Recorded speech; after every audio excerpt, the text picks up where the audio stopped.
وحی علم کے اس خاص ذریعے کو کہتے ہیں جو اللہ تبارک و تعالی اپنے نبی یا کسی رسول کو عطا فرماتے ہیں۔ ہم بہت سی مرتبہ سنتے ہیں کہ حضور اکرم صلی اللہ علیہ وسلم پر وحی نازل ہوئی، تو اس وحی کا مطلب یہ ہوتا ہے کہ اللہ تبارک و تعالی کی طرف سے رسول کو اس وحی کے ذریعے سے علم دیا جا رہا ہے، اور جب کسی نبی کو اللہ تبارک و تعالی وحی بھیجتے ہیں تو اس وحی کے نازل ہونے کے وقت وہ نبی انسانی صفات سے ختم ہو کر ملکوتی صفات یعنی فرشتوں والی صفات سے آراستہ ہو جاتا ہے، اور جب وحی کے نازل ہونے کا سلسلہ ختم ہو جاتا ہے تو پھر وہ نبی انسانی صفات میں آ جاتا ہے۔ حضور اکرم صلی اللہ علیہ وسلم پر جب وحی نازل ہوتی تھی تو اس کی مختلف کیفیات ہوتی تھی۔ مثال کے طور پر احادیث میں آتا ہے کہ حضور اکرم صلی اللہ علیہ وسلم پر جب وحی نازل ہوتی تو آپ کو سخت سردی میں بھی پسینہ آ جاتا تھا۔ اسی طرح صحابہ اکرام فرماتے ہیں کہ جب حضور پر وحی نازل ہونی شروع ہوتی اور ہم پاس بیٹھے ہوتے تو ہمیں ایسا لگتا تھا کہ حضور کا اس دنیا سے رشتہ ہی ختم ہو گیا ہے۔ اسی طرح حضرت عائشہ صدیقہ رضی اللہ تعالیٰ عنہ فرماتی ہیں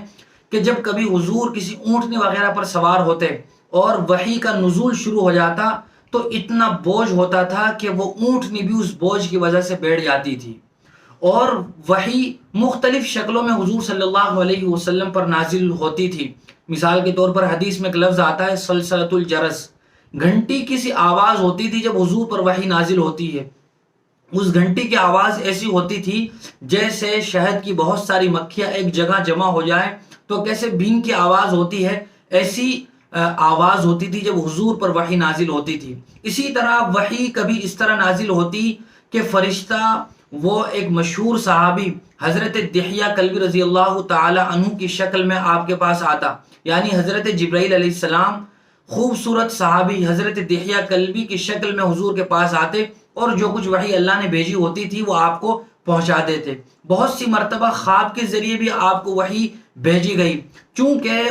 انبیاء علیہ السلام جب سوتے ہیں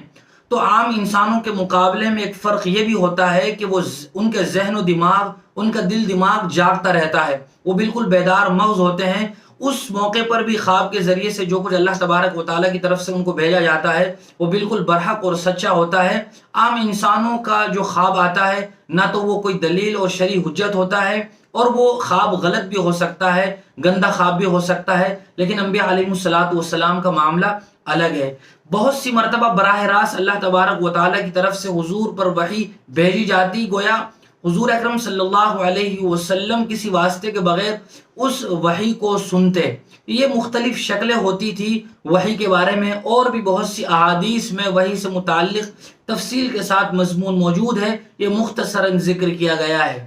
گویا وحی کہا جاتا ہے اس خاص علم دینے کے طریقے کو جو اللہ تبارک و تعالیٰ اپنے نبیوں کے ساتھ روا رکھتا ہے۔ دوسری چیز ہے الہام۔ الہام کہا جاتا ہے اس چیز کو جو براہ راست اللہ تبارک و تعالیٰ کی طرف سے نیک بندوں کے دلوں پر القاء کیا جاتا ہے۔ اب اگر وہ نیک بندے انبیاء ہیں، نبی اور رسول ہیں، ان پر الہام کیا گیا ہے تو وہ بالکل سچا ہوتا ہے، کسی شک اور تذبذب کے بغیر وہ قبول کیا جاتا ہے، اور وہ شرعی حجت اور دلیل بھی ہوتا ہے۔ لیکن اگر نبیوں کے علاوہ کسی دوسرے نیک انسان پر وہ چیز القاء کی گئی ہے تو وہ بھلی بات تو ہوتی ہے لیکن وہ حجت اور دلیل نہیں ہوتی دوسرے لوگوں کے لیے۔ تو گویا الہام وہ چیز ہوتی ہے جو براہ راست اللہ تبارک و تعالی اپنے نیک بندوں کے دلوں پر القاء فرماتے ہیں۔ الہام یہ انبیاء کے علاوہ نیک بندوں کو جو اچھی صفات سے متصف ہوں ان کے دلوں پر بھی ہوتا ہے، جیسا کہ ہم سنتے رہتے ہیں واقعات میں کہ فلاں بزرگ کو الہام ہوا، تو یہ الہام وہی چیز ہوتی ہے کہ اللہ تبارک و تعالیٰ کی طرف سے اس آدمی کے دل پر ایک اچھی اور بھلی بات ڈالی جاتی ہے جس کو ہم کہتے ہیں القاء کی جاتی ہے۔ تیسری چیز ہے کشف۔ کشف کہا جاتا ہے کہ اللہ تبارک و تعالیٰ اپنے کسی نبی یا اپنے کسی ولی اور سچے دوست کو کسی چھپی ہوئی حقیقت کے بارے میں آگاہ کر دیں، یا اللہ تبارک و تعالیٰ کسی آنے والی بات کے بارے میں اس کو مطلع کر دیں، اس کی حقیقت اس کے سامنے واضح کر دیں۔ کشف کو وجدانی علم بھی کہا جاتا ہے، اور ہم بھی اپنی گفتگو میں بارہا سنتے ہیں کہ فلاں بزرگ کو کشف ہوتا ہے۔ تو کشف کا مطلب یہی ہوتا ہے کہ جو چیز نظروں سے اوجھل ہے، کوئی ایسی چیز ہے جس کی حقیقت نظروں کے سامنے نہیں ہے، وہ مخفی چیز ہے، اس حقیقت کا اللہ تبارک و تعالیٰ اپنے نبی یا ولی کو مشاہدہ کرا دیتے ہیں، یا کسی آنے والے کسی اچھے یا برے واقعے کی بھی حقیقت ان پر منکشف کر دی جاتی ہے، ان پر اس کی حقیقت کھول دی جاتی ہے۔ اس کو کہا جاتا ہے کشف۔ بزرگوں نے کشف کے بارے میں لکھا ہے کہ کشف صرف انسانوں ہی کو نہیں بلکہ بہت سی مرتبہ جانوروں کو بھی ہو جاتا ہے، یعنی جب جانور کسی جگہ کو چھوڑ کر دوسری جگہ چلے جائیں، دوسری جگہ پہنچ جائیں، اور وہاں کچھ دنوں کے بعد کوئی مصیبت آ جائے، سیلاب آ جائے، یا یہ کہ آسمانی بجلی گر جائے، کوئی بھی ایسی مصیبت پیش آ جائے، تو گویا اللہ تبارک و تعالیٰ نے ان جانوروں پر یہ بات کھول دی، انہیں یہ کشف ہو گیا کہ یہاں کچھ ہونے والا ہے، تو اس جگہ کو چھوڑ کر کہیں چلے گئے۔ بہت سارے بزرگوں کے بارے میں اسی طرح ہم واقعات سنتے ہیں کہ اللہ تبارک و تعالیٰ نے انہیں کشف کے ذریعے سے اطلاع دے دی، انہوں نے اس علاقے کو چھوڑ دیا، اس راستے کو چھوڑ کر دوسرا راستہ اختیار کر لیا۔